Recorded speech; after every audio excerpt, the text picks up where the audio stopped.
Shalom. It's a quick hit, all right, from, I want to start off by giving praise to Yahweh Bashem Yahushai, Bashem Kadash, Javon, the Apostle, the great millstone that rule well. Salutation, hope for out here pushing the truth, and Shalom to you. It's your brother Dawah out of the great millstone camp here in Atlanta, and we're going to get straight into it. Start off in Ecclesiastes chapter 1, start at verse 1. It says, the words of the preacher, the son of David, king in Jerusalem. All right, this is King Solomon. It says, vanity of vanities. It says the preacher, vanity of vanities, all is vanity. So this whole world is vain, right? Meaning void of light, void of understanding, null and void. They ain't going nowhere, right? People think that this world's going to continue on, but it's not. The riches that you gain here are going to be bought to naught, right? It's going to be covered in dust. You know what I'm saying? Rust is going to corrupt it. Moths are going to corrupt it. That's why the scriptures talk about storing up your treasures in heaven, where moth or dust does not corrupt, right? And robbers and thieves can't come by to steal it.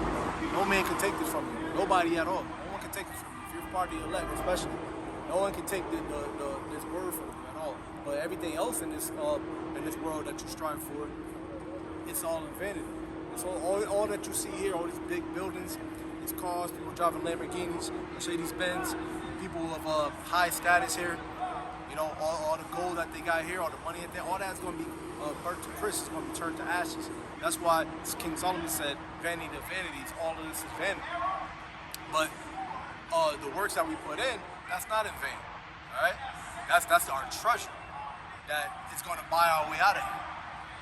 All right, it says, verse 3, what profited hath a man of all his labor which he taketh under the sun, right? Going back to what I was just talking about you putting all your hard blood, sweat, and tears, so they say, right?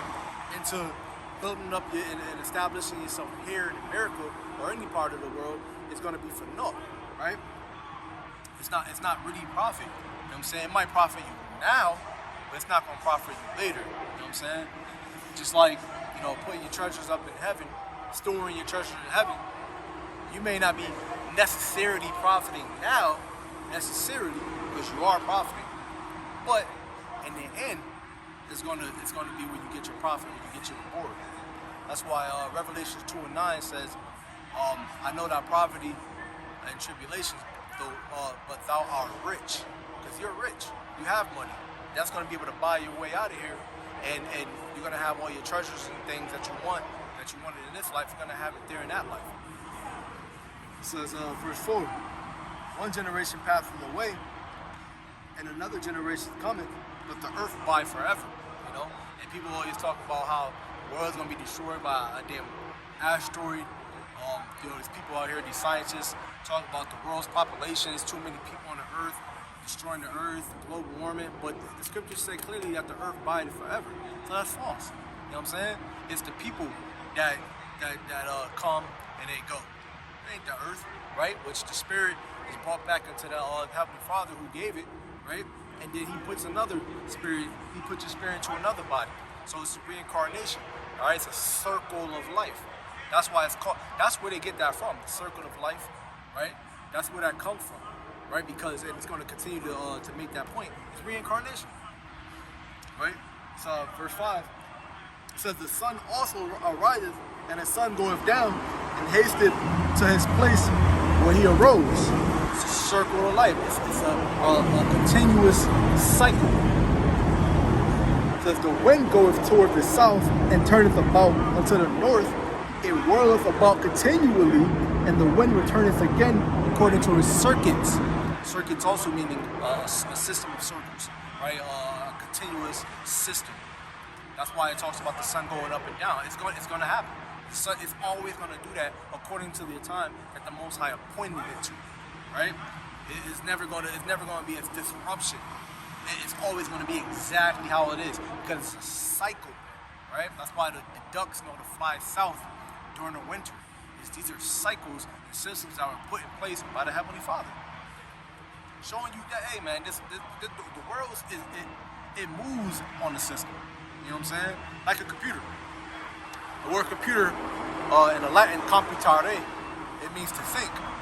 That's where you get the word computer from. the earth is like a computer. It thinks.